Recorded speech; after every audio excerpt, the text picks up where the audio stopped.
पिछले 40 साल से महाराष्ट्र के राजनीति में मेरे बहुत घनिष्ठ मित्र रहे, उनके मेरे पारिवारिक संबंध रहे। बहुत कर्मठ, अच्छा प्रशासक और विकास की दृष्टि रखने वाले ऐसे वो नेता थे। उनके जाने से बहुत बड़ा नुकसान हुआ है। उनके परिवार को भी काफ़ी उनके ऊपर भी एक बड़ा हादसा हुआ है। मुझे लगता है कि भगवान उनको ये जो घटना हुई है इसका दुख सहन करने की ताकत दे। मैं व्यक्तिगत रूप से और पार्टी के तरफ से महाराष्ट्र के इस पुराने सहयोगियों को मैं श्रद्धांजलि अर्पित करता हूँ। भगवान उनके आत्मा को शांति दे, यही ईश्वर चरणों में प्रार्थना करता हूँ। और ये तस्वीरें बड़ी दुखद सामने आ रही हैं। पूरा देश शोकजदा है और पुत्र को आप देख सकते हैं इन तस्वीरों के माध्यम से।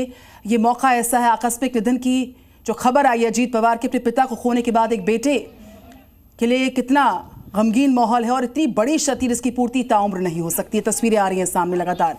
तो योगेंद्र पवार की तस्वीर आप देख रहे थे। दुख लगा मुझे और दुखद घटना थी। आज जितना दुख करूं उतना कम है, क्योंकि मैंने उनके साथ जब हमारी कांग्रेस और महा विकास आघाड़ी ये दोनों गवर्नमेंट थी, जब कांग्रेस राष्ट्रवादी की गवर्नमेंट थी 2009 से 14 तक और 19 से लेकर 21 तक जब महाविकास आघाड़ी की सरकार थी, उनके साथ काम करने का मौका मिला।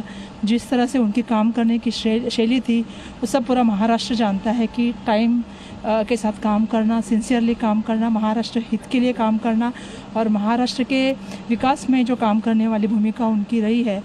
मुझे आज लगता है कि पूरा महाराष्ट्र दुखी होगा कि जिस तरह से हमारे सहकारी रह के उन्होंने काम किया है, एक पार्टी को बढ़ाने का उन्होंने काम किया है। आज मैं अपनी तरफ से, अपनी पार्टी की तरफ से उनके लिए शोक भावना व्यक्त करती हूँ।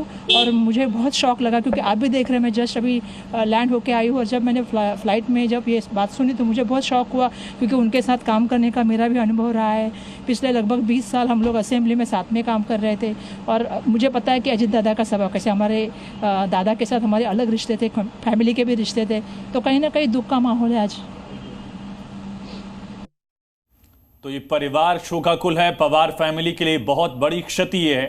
तस्वीरें आप देख रहे हैं, योगेंद्र पवार, उनकी आंखों में आंसू है, किसी का फोन है, कॉल अटेंड कर रहे हैं। उनके घर पर लगातार लोगों के पहुंचने का सिलसिला शुरू हो गया है। 1967 से बारामती विधानसभा जो है वहां पर पवार काबिज हैं। पहले शरद पवार, 1991 से अजित पवार इसको लगातार लीड कर रहे थे। अजय खिला बन चुका था और यही वजह है कि समर्थक जो हैं वो लगातार गमजदा दिख रहे हैं।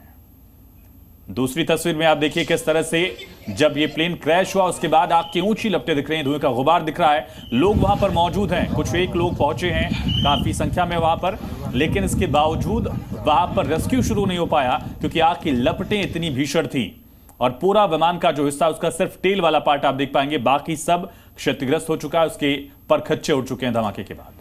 तो क्रैश साइट से हम आपको लगातार तस्वीरें दिखा रहे हैं। बारामती में जो प्लेन क्रैश हुआ है जिसमें आकस्मिक निधन हो गया है अजीत पवार जी का और उसके साथ ही 5 लोग इस में सवार थे। और इस बीच जो तस्वीरें क्रैश साइट से सामने आ रही हैं, जो अगला हिस्सा है वो पूरी तरह से शत विक्षत कंडीशन में नजर आ रहा है और जो पिछला हिस्सा है वो भी बहुत थोड़ा सा बाकी रह गया। चारों तरफ धुएं का गुबार और उड़ती लपटें बताने के लिए काफ़ी है कि कितनी तीव्रता के साथ ये रनवे की तरफ बढ़ रहा था और अचानक से ये दर्दनाक हादसा हुआ, ये बड़ा क्रैश हुआ। और ये अलग अलग तस्वीरें जी न्यूज़ आपको दिखा रहा है लैंडिंग के वक्त जो हादसा होता है। हालांकि उसके पीछे बहुत सारी तकनीकी वजह रही होंगी, उस पर हम लगातार चर्चा कर रहे हैं। एक बड़ा गेस्ट पैनल हमारे साथ लगातार लाइव है जी न्यूज़ पर। और प्लेन में अजीत पवार सवार थे और ये जो हादसा हुआ है उसमें उनका आकस्मिक निधन हो चुका है।